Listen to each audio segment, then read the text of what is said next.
Welcome, everyone.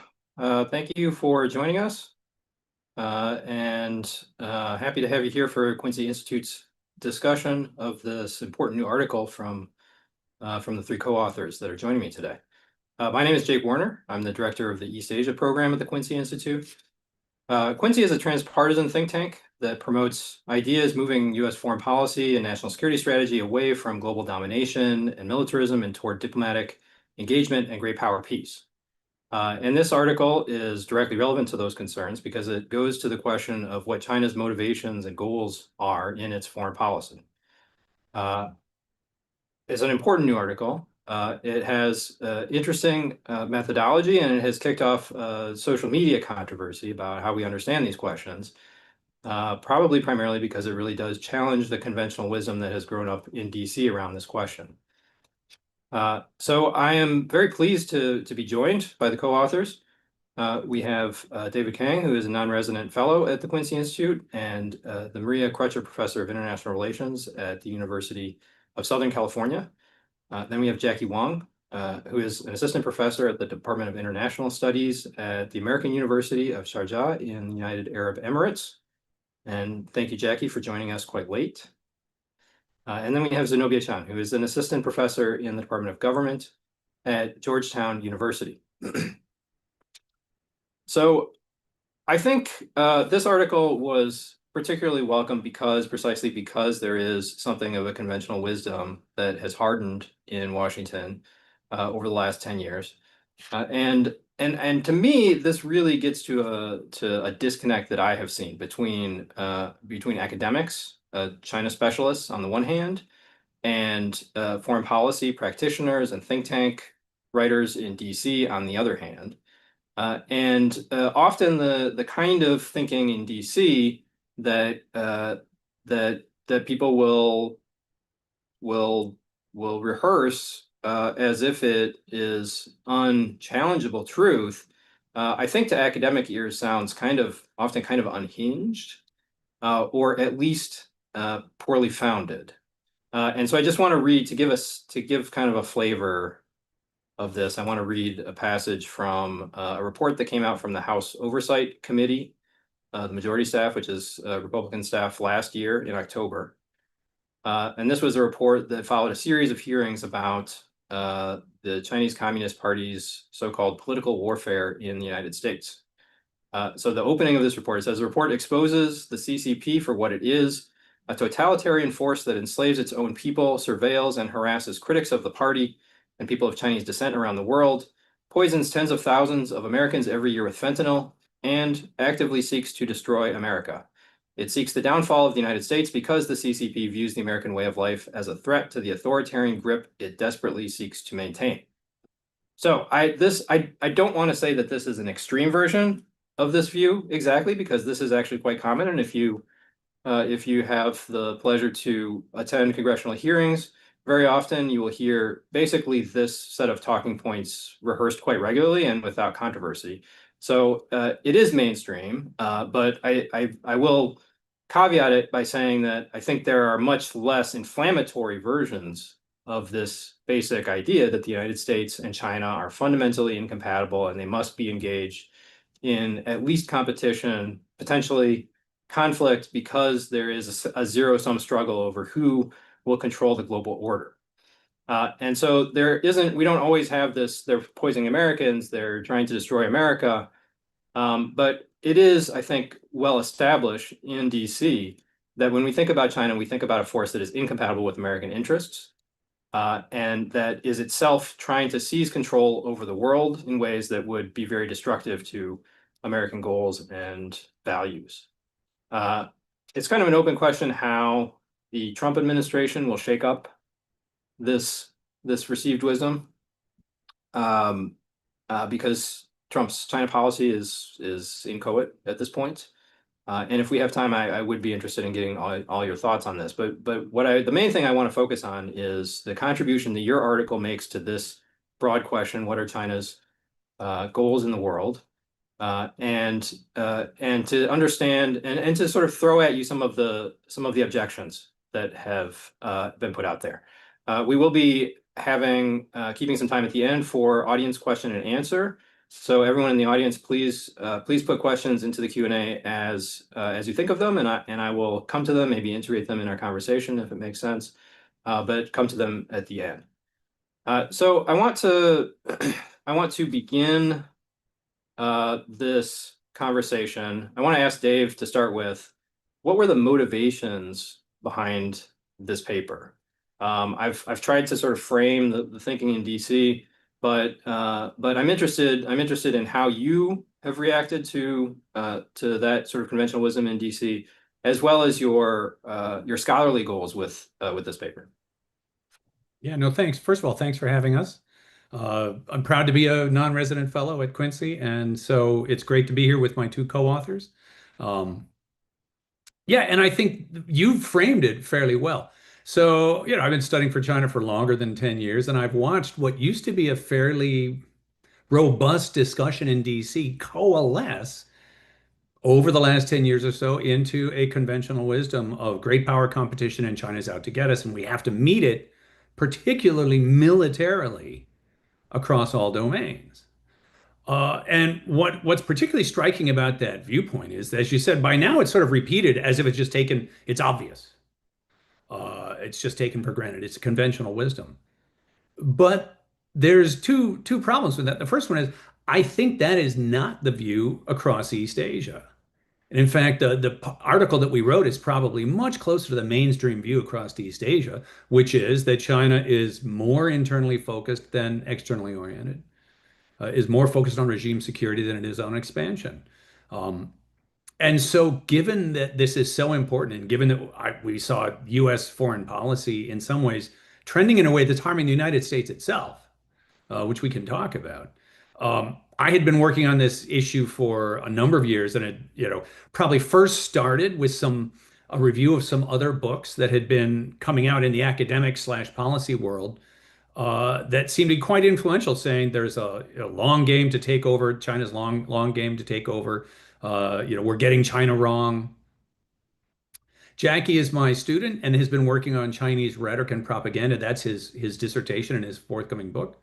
We've known Zenobia for years as a good friend of all of ours, who's also doing work in this. And so the paper came together scholarly wise as sort of a primer about how do you read Chinese intentions? How do we understand Chinese motivations? Without necessarily simply saying they're big, therefore we know their intentions. So he tried to avoid simply working backwards from capabilities. Also because there are very few people who are qualified to interrogate Chinese rhetoric and understand the nuances of from where it came from. And so the paper came together fairly organically that way. And it is a challenge to the conventional wisdom, but it's probably only a challenge to the DC conventional wisdom. So I'll stop there. Great. Yeah, that's very helpful. And your gesture towards capabilities, I think, is important. That kind of there often is sort of I think in some of these discussions in DC, there is this idea, well, we don't actually know what China wants, so we're going to focus on what it can do, and then we'll guard against what it might do that threatens us.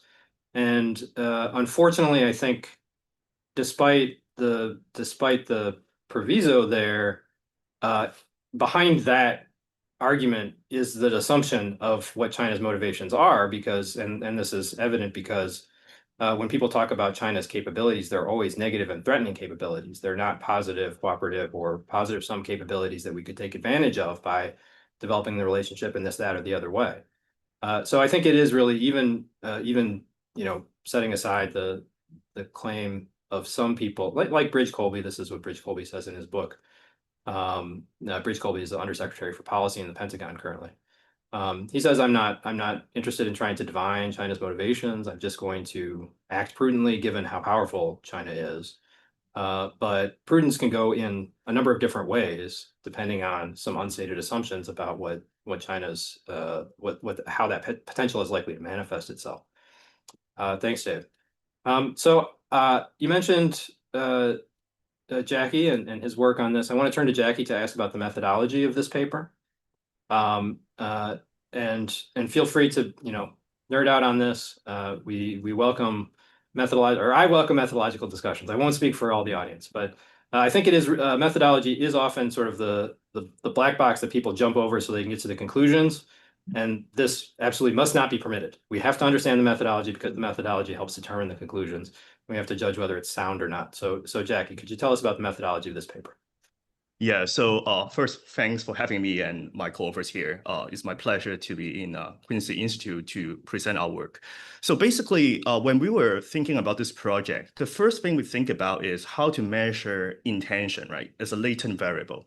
So basically, we have two ways. First is look into what people have said, if you want to delve into the intention of a particular person. Or we can look into what that person behave, right? So it's deeds. So basically words and deeds. So when we were thinking about that, we proposed, what about we both look at China's words and deeds? So for the Chinese rhetoric, that what we are trying to do is to replicate what the existing Chinese scholars literature or China studies literature has been doing over the years since the Cold War, which is looking into the most authoritative sources that the Chinese government or the Chinese Communist Party has been using, including People's Daily, leaders' speeches, including Xi Jinping's speeches by Yang Jiechi and Wang Yi. And especially, we also look into what Chousi, the policy magazine, actually talk about the role of China regarding the US and international relations. So the first step, after we collect the universe of data about what China mentioned its international role in international relations and its role regarding different conflict with the US, we use two ways to delve into the words of China. The first way is computational method, right? So you can also call it natural language processing. So what we have done is collecting all the data and then let the computer to let us know what are this kind of rhetoric about without human intervention. So like what Professor Kang just talked about, it sounds like most of the rhetoric when China mentions struggle and the fall of the West, rise of the East, etc., is mostly talking about domestic issue, including anti-corruption campaign, how to deal with COVID-19, etc. It's nothing really about the US or global hegemony aspiration or ambition. So after we have done the computational text analysis, we turn to manual coding, right? Because we can't rely on the computer itself, given the Chinese language is very subtle. So Zenobia and I hand code every single speech made by the important leaders in China since 2012. And the result is very consistent, which is when China mentioned about the US, it's always about cooperation and also about how they can manage different disputes.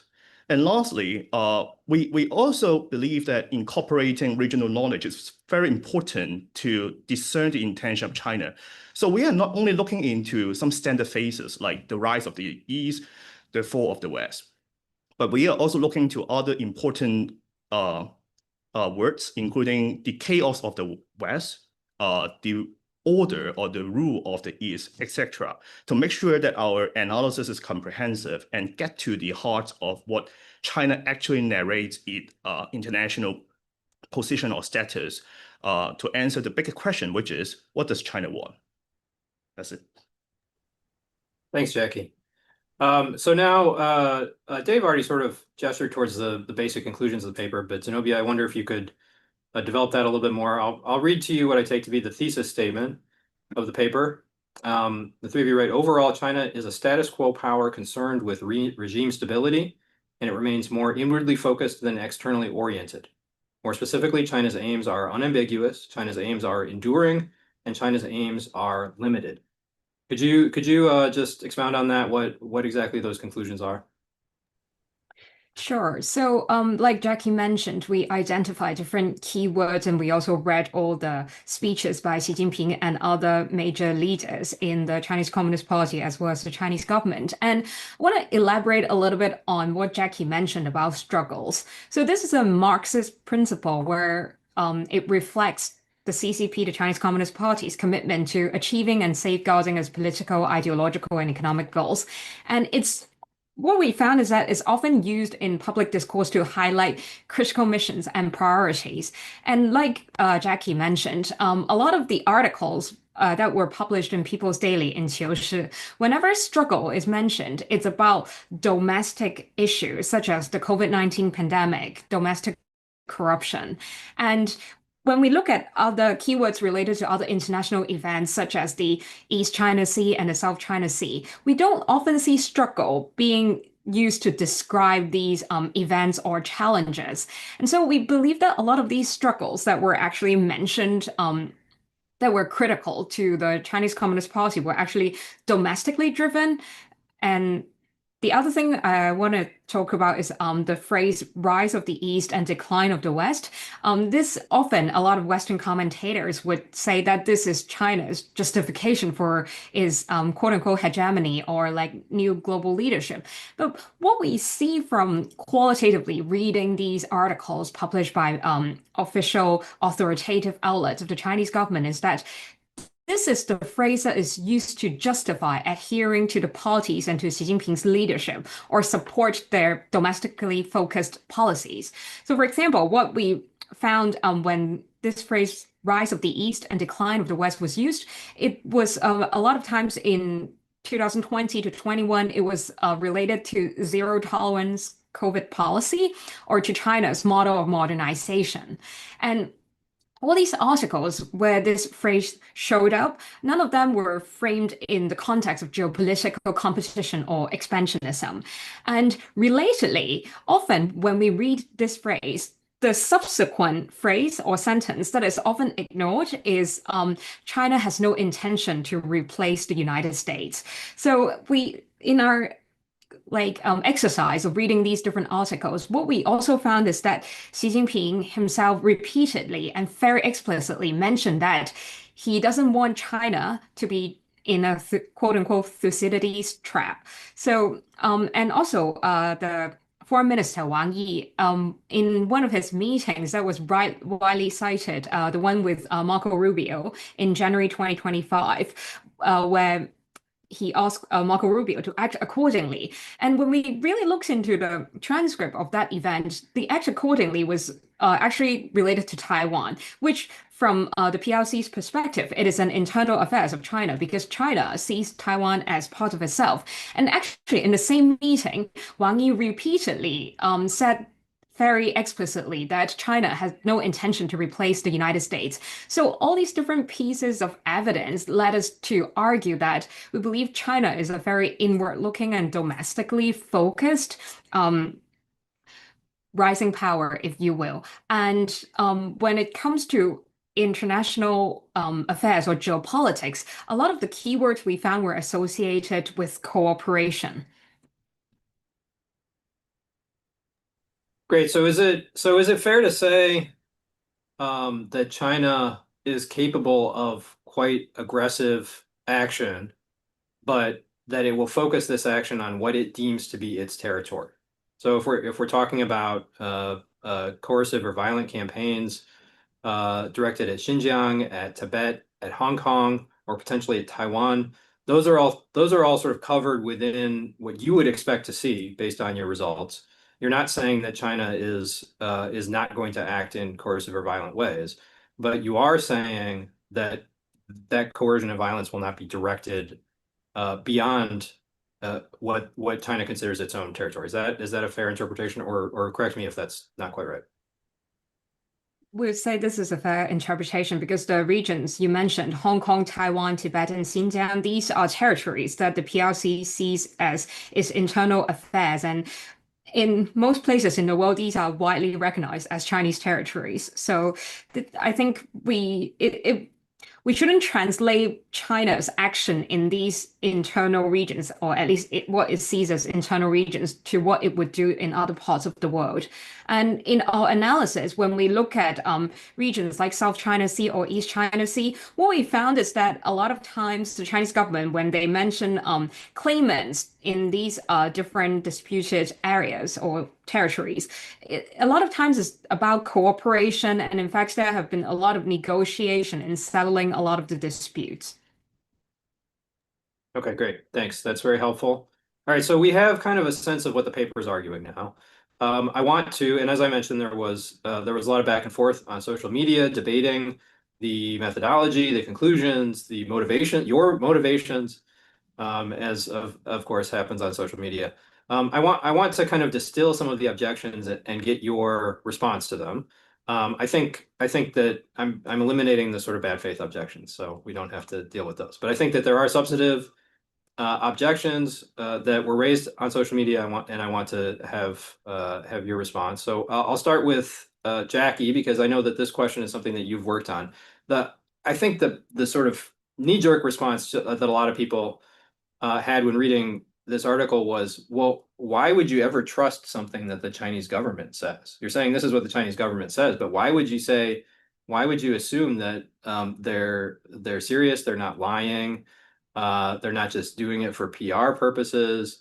Of course, they talk about international law, they talk about win-win cooperation, but are they spelling out something that they're like, that it's more or less is an ultimatum that, like, yes, we can get along if you do the things that we want you to do, but if you have different priorities or a different approach, then we will not accept that. We will act in a coercive manner in response to that. And some of the examples people brought up are various examples of economic coercion, like when China cut off its trade market in response to political actions by countries like Australia, or the case of the South China Sea, and the response to the international law ruling that China was out of order with respect to the Philippines. So I think this is sort of a broad objection. Like, how can we trust that the things that China is saying in public actually reflect commitments on the part of the leadership? Yes, thank you for the question. So I guess we would want to, like, three of us would want to clarify why we select these kind of most authoritative sources for our analysis, or to kind of delve into the intention of China through these kind of sources. So there are several reasons that we should believe that this kind of public announcement actually is a reliable proxy to understand China's intention.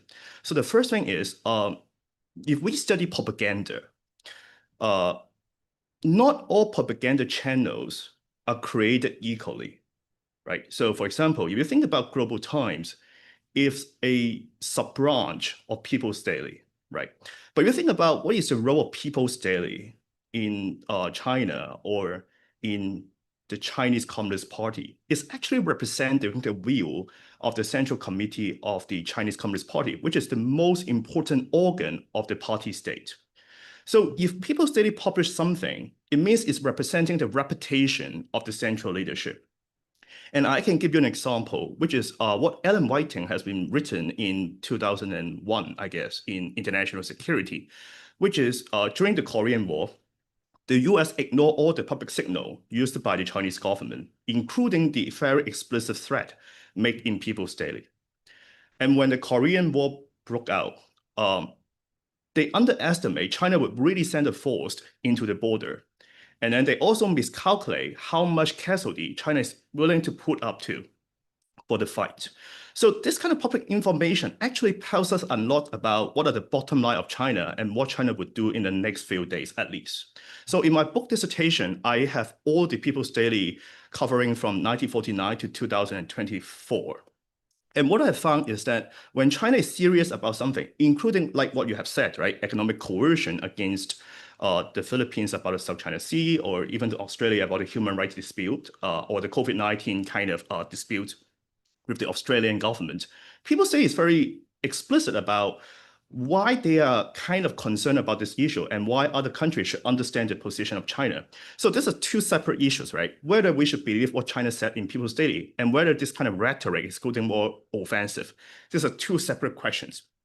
And going back to the original question, which is, then why should we believe that, right? So like what I said, right? Because the top leadership reputation is at risk, right? If they do not say what they believe and do what they say. The second thing is, in a lot of strategic interaction literature, especially the Cold War studies about the Soviet Union behavior, what people have found after they kind of decode the archive is that Pravda, which is like People's Daily in China, is representing the will of the Soviet Union's Communist Party, is very in line with its diplomatic channels or cable, or back-to-back face-to-face diplomacy during the Cold War period. So we are confident that what China said in this kind of authoritative sources can actually represent their will. Now, the next question is, are all propaganda channels equally reliable or credible to discern the intention of China. This is also a separate issue. And what Zenobia and I are working on is that it sounds like only the most authoritative channels that carry the wheel of the top leaderships can do this kind of prediction. Rather than that, just regional newspaper, for example, or some local newspaper publishing a very hawkish scholar in China saying that they should be very do a hawkish move against the US is not very reliable. But after all, we are confident that this approach can effectively discern the intention of China. Thank you. Thank you. Now I want to turn to Zenobia for a second set of challenges to your basic argument. The claim that you're making is that China is primarily focused on its domestic affairs, or at least the things that it considers its domestic affairs, which might lead to tensions with other countries, particularly if Taiwan is considered a separate country, but that overwhelmingly it focuses on its domestic affairs. How then do you think about the kinds of global initiatives that we've seen coming out of Beijing over the last 10 to 15 years? So I'm thinking of the Belt and Road Initiative, the Asian Infrastructure Investment Bank, the sort of the set of four now global initiatives: the Global Security Initiative, the Global Development Initiative, the Global Civilization Initiative, and most recently the Global Governance Initiative. So now with these institutional proposals and these new forms of multilateralism that exist outside of the American-dominated or established institutions of the post-war order, I think the very commonly interpretation of these actions in DC is that this is China establishing its own order, and it's going to build up these institutions until they can push aside those that the United States has maintained. How do you think about that idea? That's a great question, but again, using similar methods, looking at People's Daily 求是 and speeches by Xi Jinping, as well as other official documents by government agencies such as the National Development and Reform Commission of China, we know that the BRI was driven by several domestic factors when it was initially proposed, first in 2013. So first, it was driven by domestic excess industrial capacity. If we look at China's industrial capacity in industries like cement, steelmaking, or shipbuilding, or flat glass and solar PV, back in 2013 when BRI was first proposed, these are inputs for infrastructure building, and they happened to be these industries with lots of excess capacity. And when BRI was first proposed, what the Chinese government has been talking a lot about was this was an initiative to help curb the domestic excess capacity. And secondly, and around the same period of time, it was also when China had lots of excess foreign exchange reserves. And part of the idea of using BRI was to utilize these excess foreign exchange reserves to improve, just make them investment. And the third one, which is very internally focused, was about reducing China's internal economic disparity, especially between the Western region and so places like Xinjiang and Tibet, as with the coastal areas like in Shenzhen, Zhuhai, these more industrialized areas. And that's part of why Belt and Road, part of it included the Silk Road, right? So the BRI was really created based on domestic issues that the Chinese government was trying to solve, especially amidst economic slowdown and related environmental pollutions. And when we think about international institutions like AIIB, the Asia Infrastructure Investment Bank, we also need to think about the context when the BRI was first proposed over 10 years ago now. Until the mid-2010s, Bretton Woods institutions such as the World Bank and the IMF, and a lot of the donors of the OECD DEC, the Development Assistance Committees, it was their explicit policy to not fund infrastructure projects through official development assistance. And the reason is that these institutions, or what we call quote unquote traditional donors, they were focused a lot on governance related programmatic kind of development aid projects. And so there was a genuine gap in terms of international financing for infrastructure creation in lower and middle income countries. And I'll cite this World Bank statistics from 2016.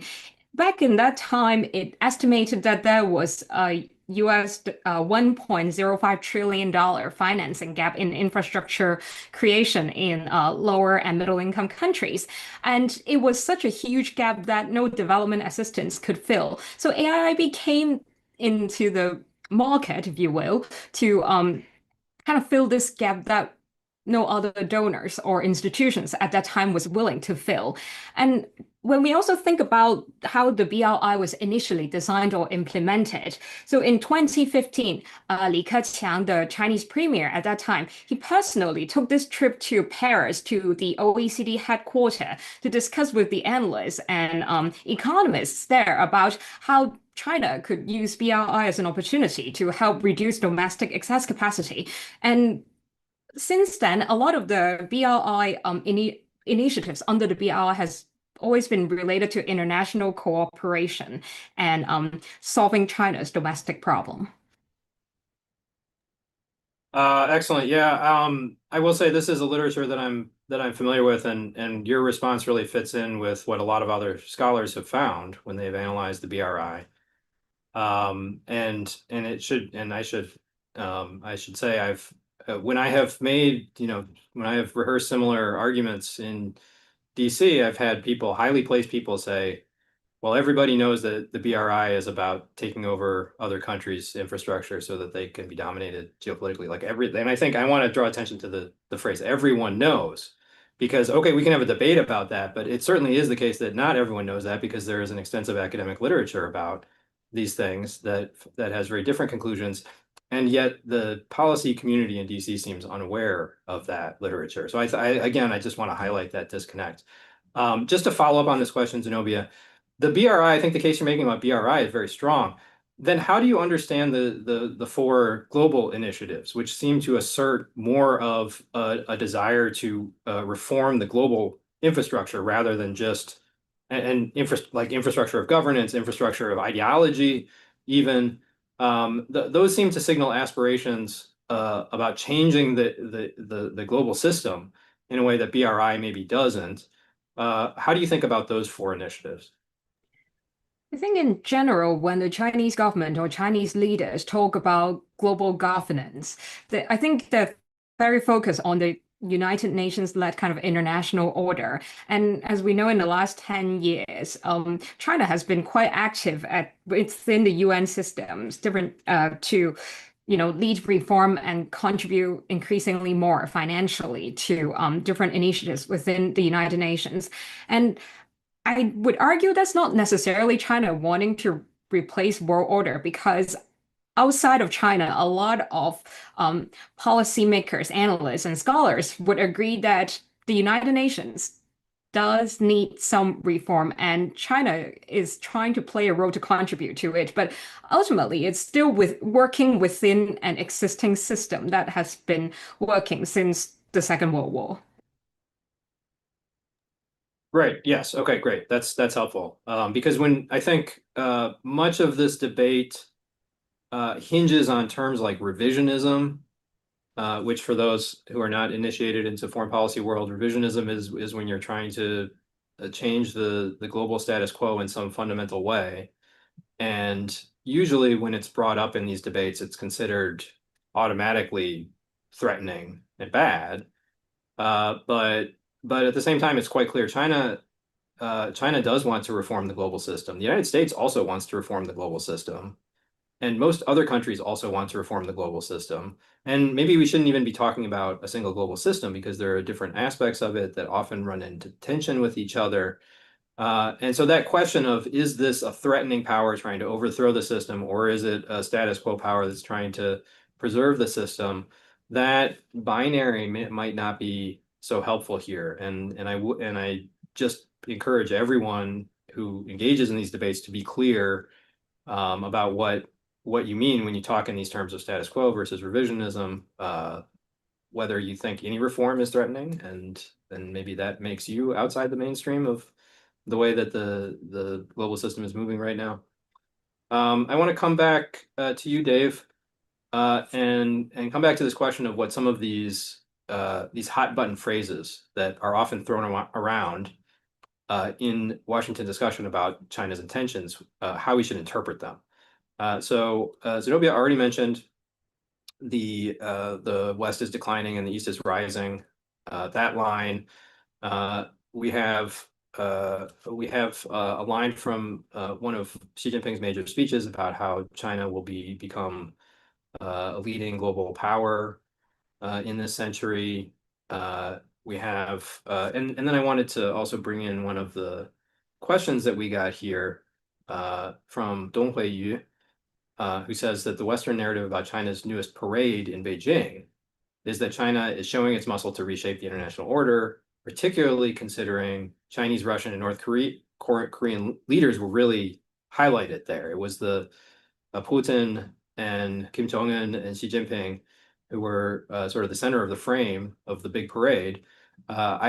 This clearly caused a lot of disquiet in Washington, but not just in Washington, in Europe as well. And I think there were big questions about how such a muscular display of military power and a highlighting of these three leaders who are at the sort of center of some of these fantasies of a anti-democratic challenger to the American system. How does that fit in with how you're portraying China's basic goals and motivations? Yeah, no, those are great. And in fact, I'll sort of start with the parade and that whole meeting, and then we can work backwards. It was extremely interesting to watch that, right? And especially for someone who's basically Korean or Korean American and studies North Korea all the time. For Kim Jong-un to go and be so publicly put front and center was really remarkable. He never travels, and so for him to go and be there was incredible. And yet it didn't surprise me very much because we know that these countries are working together closely. We also know that Kim Jong-un has good relations with Xi Jinping. There's been talk about in the last 10 years about, oh, closer, farther, my whole life I've heard that. But China and North Korea know how to deal with each other. And every time Kim was going to talk to Trump, he would go to Beijing and make sure that Xi Jinping was okay with what he was going to do back in the first Trump administration. I mean, right before he would be in Beijing.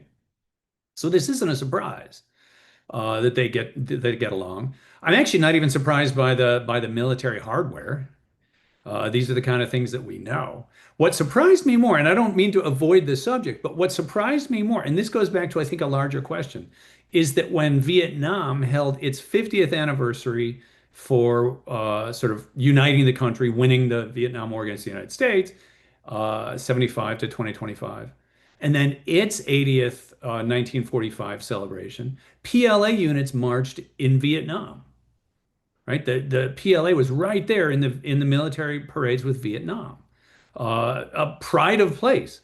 And this shows in many ways, like Vietnam is not a country that's worried about what's going on. They're not arming the border against China. These are countries that get along quite well. They don't agree on the South China Seas. Absolutely not. And if you're Korean or Vietnamese or Philippine, you learn to push back against a big China because China's big and can be a bully, no question. Um, but that doesn't mean that they're worried about invasion and conquest the way that the DC consensus has made it out to be. And that I think is what far more than any histrionics about the parade is how many of the countries in the region were there. And so in that way, I think we can make a distinction between shows of, in some ways, I don't know what you want to call it, justifiable pride or whatever, uh, that are different than thundering calls to conquer the region or the world. And the way that they're interpreted is this is China's intention to take over the world. But the countries in the region aren't reacting that way at all. It's DC that's reacting that way with the most extreme of interpretations. And I think the research shows in many ways that this is not even what China's claiming itself. So that's how I'd sort of start with that discussion. Thank you. So I think we've kind of covered some of the, I think some of the key objections that were circulated. I want to push a little bit further into maybe more more oblique or sophisticated objections. So let's say we accept that the Chinese leadership believes its statements. It believes in its ideology. The ideology is not just a fig leaf or a trick to redirect or propaganda to cast their actions in a positive light. They really do believe in their ideology. Does it then follow that that China will not threaten the kinds of things that people are worried about? Because as we know, ideology is a flexible thing. It's something that has to change to accommodate new circumstances. These changes can happen even as we keep saying the same slogans. The substance of those slogans or the policy implications often change given the new circumstances. And I think what a lot of people in the United States are worried about right now is that China's on an economic trajectory that they're afraid it will come to dominate the world. And it could have extremely deleterious consequences for the ability of the American economy to flourish, for the ability to create jobs for American workers. Um, we don't, often this is cast in kind of sinister terms that China is intentionally doing this or China is stealing our jobs or our technology. But I don't think you have to put it in those intentionalist terms. It may be that China's political economy, which is capitalist in nature and capitalism is expansionary, maybe the forms of expansion that Chinese capital takes will destabilize the economic interests of countries around the world. And that in turn may lead to a backlash on the part of other countries that causes China to act in aggressive ways. There is a long history of military force following the expansion of economic interests.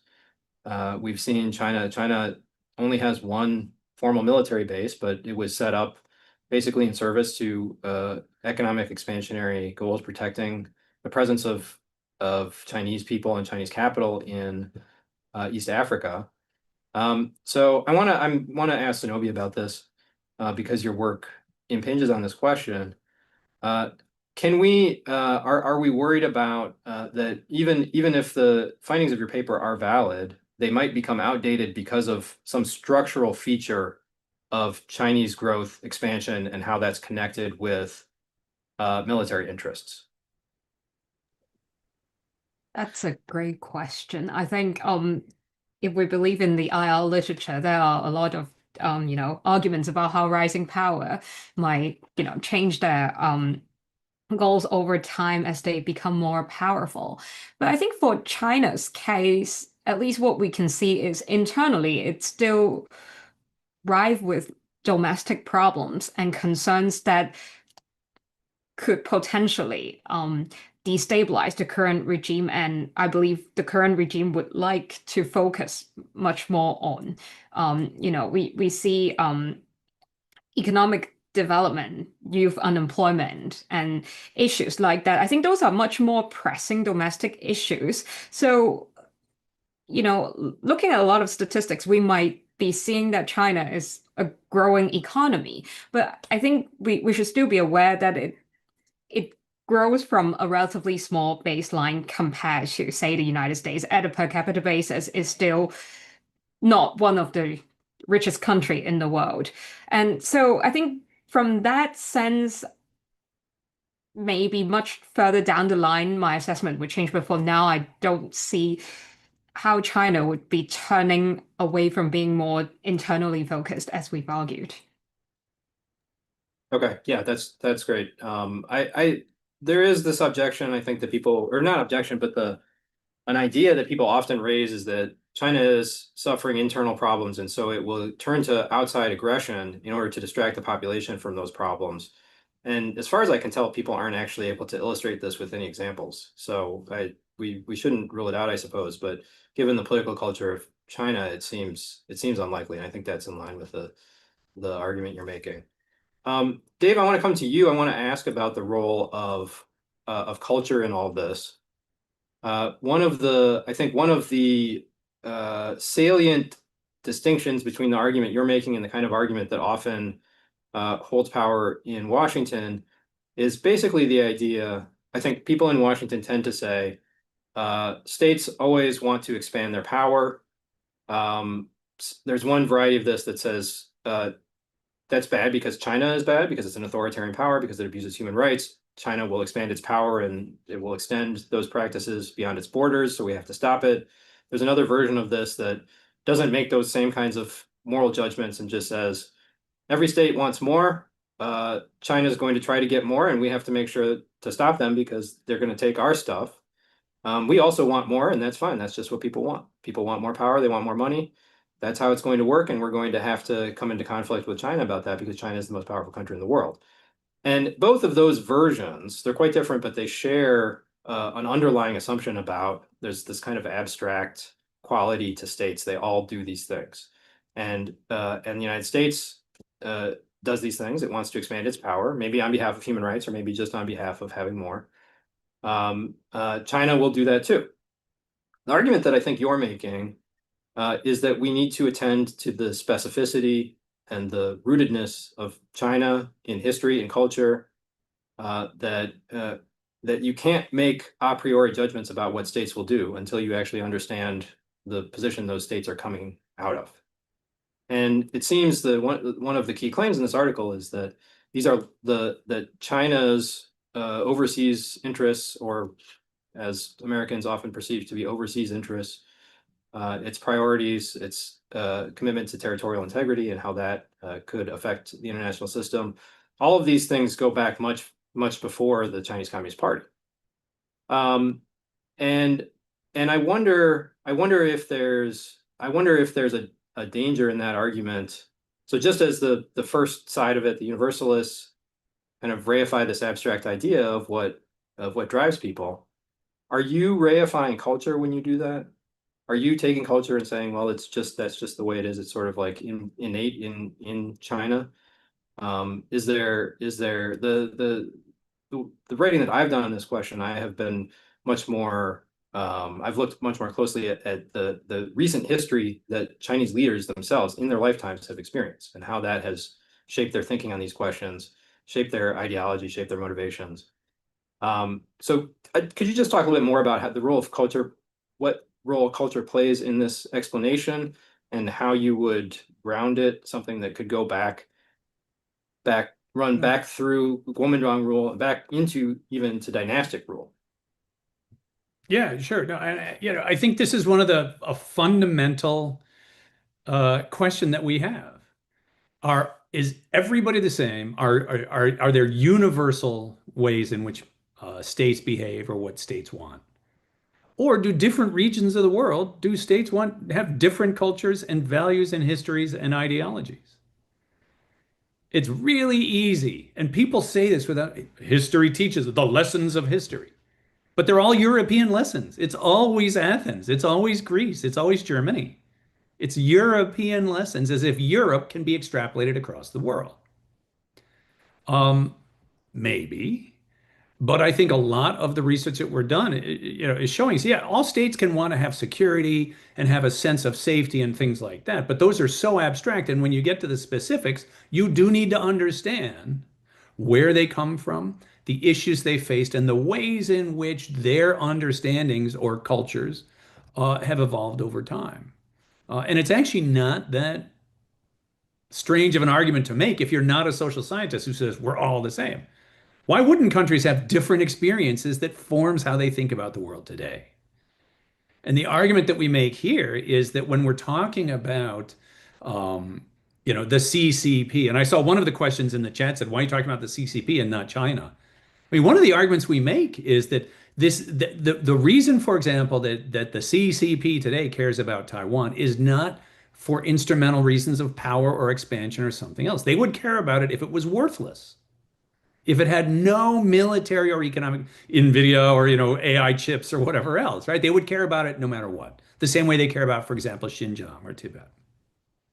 And that's because for historical reasons, that this has been viewed as a frontier part of China that eventually became incorporated into what is China proper.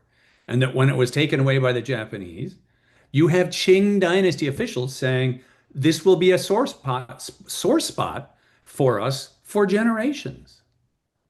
And so it's not something new, and it's not something that will just simply be, oh, they just need to get over it kind of a thing. And we don't even have to agree. The argument of the article is not that we have to agree with what China wants, but it's we should take seriously that these are enduring concerns.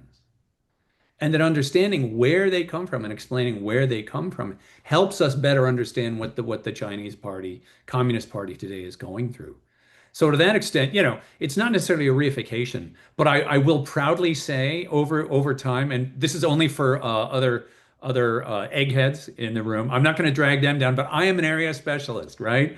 It's not a critique. It's not a name. I'm proud to know the region and not simply using abstract models. And I don't think we can make good policy towards Asia or China simply by using abstract models. We need to understand how these countries view themselves and where they came from.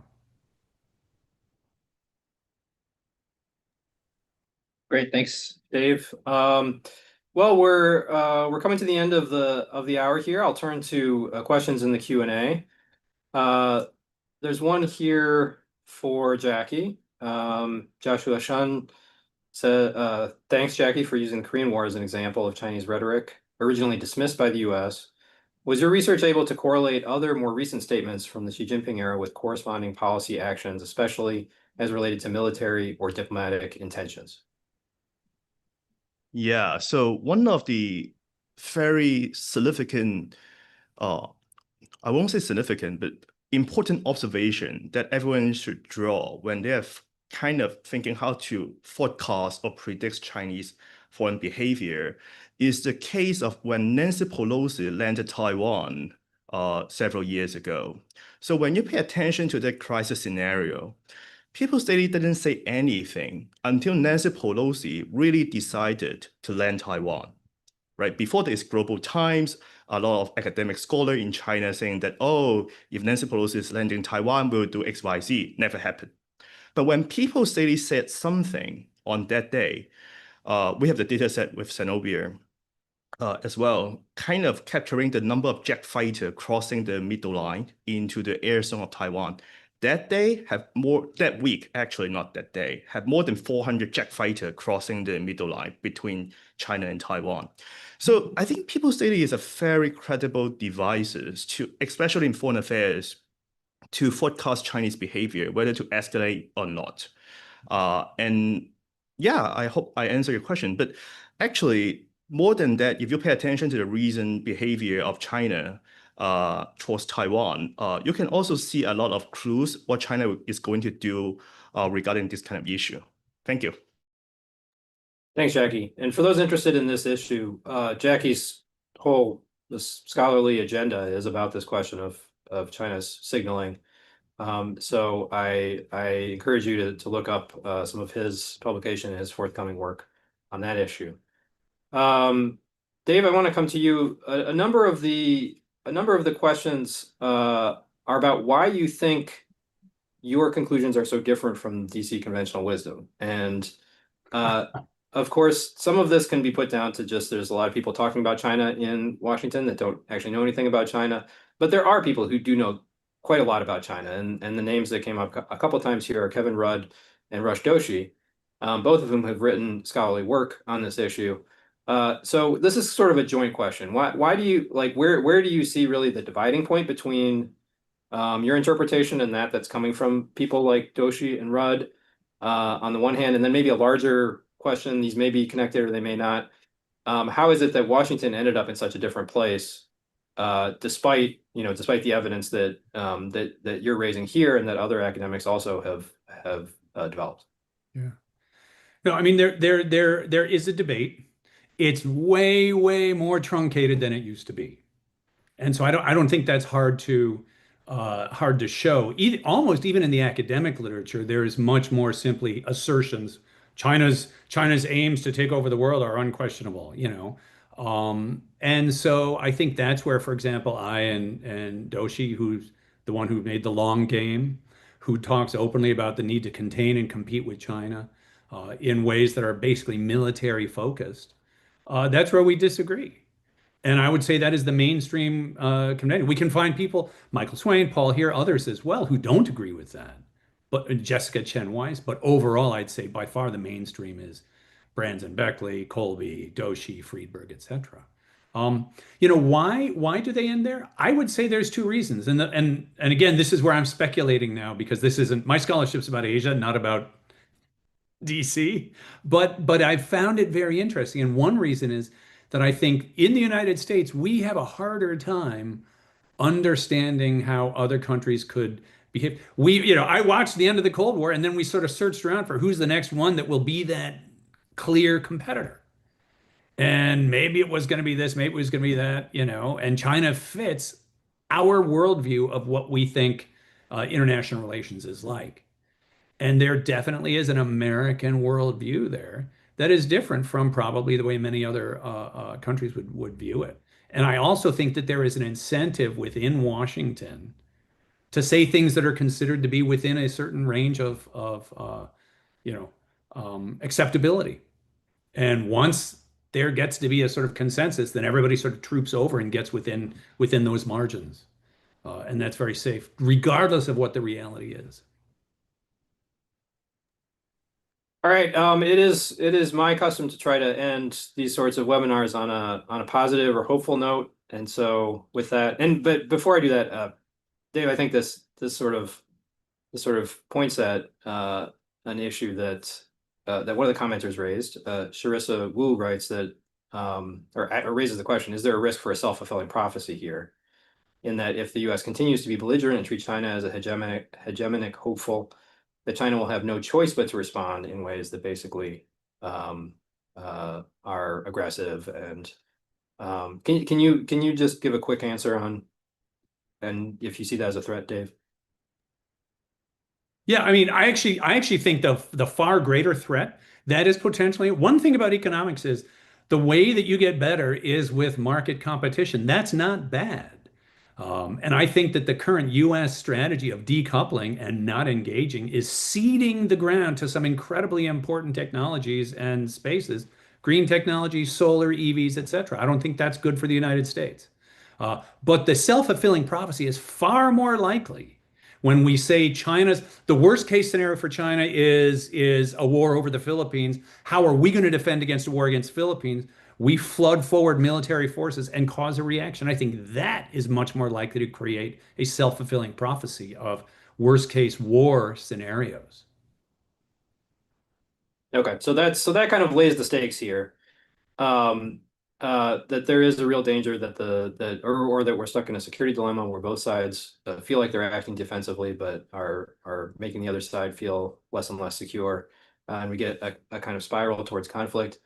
That establishes the very serious stakes here. I do want to try to end on a hopeful note. We'll see we'll see if we can pull it off.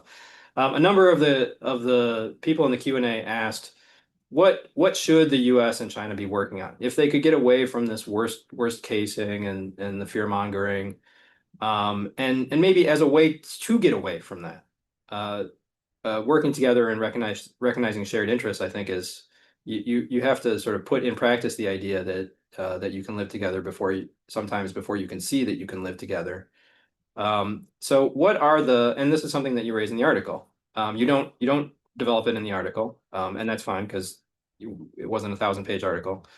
But you do say that if we get stuck on assuming that China is trying to overturn the global order or establish itself as world hegemon or really undermine U.S. interests in a very deep way, that by doing that, we're throwing out the really urgent need for cooperation as well as the possibilities we would get from a cooperative relationship with China. So Zenobia, can you close this out and talk about what you see as some of the possibilities, or at a minimum, what the U.S. and China should be trying to develop as points of shared interest?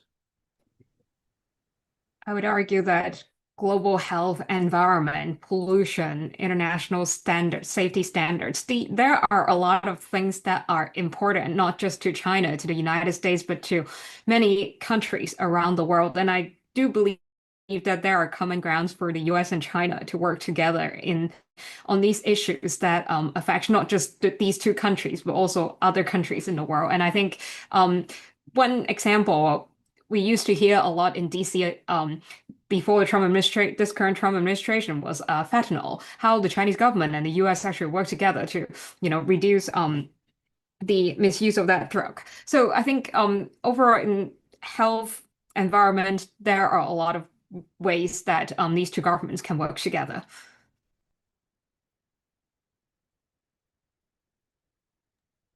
Great, thank you. This is something that the East Asia program at the Quincy Institute is working on every day. So everyone in the audience, if you're interested in reading more about this or working with us in some capacity, please feel free to get in touch. Check out the work that we're doing on our website, quincyinst.org. I want to thank my three panelists here for a wonderful discussion and a wonderful article. And I have heard talk of potentially a book that could follow up and develop these arguments and actually give enough space to answer the objections and to fill out some of the gaps in the evidence and the assertions. So I'm really looking forward to that. I think it is much needed. I really I know all of you have academic jobs that probably take all of your time, but in the interest of the nation and the world, please get us that book as soon as you can. Whenever the draft is actually finished, it'll take another 6 months for it to be printed. So as soon as possible. But thank you very much to Dave, Zenobia, and Jackie for great discussion. If you are interested in foreign policy issues, Quincy is doing these webinars all the time. We have another one coming up on let's see, next Monday, September 29th. We have a book talk. Philip Cunliffe will discuss his recent book, The National Interest: Politics After Globalization, with Zachary Pakin. I encourage everyone to sign up for that. Take a look at our events page for anything else. Thanks everyone for joining us today, and have a great rest of your week. Thank you.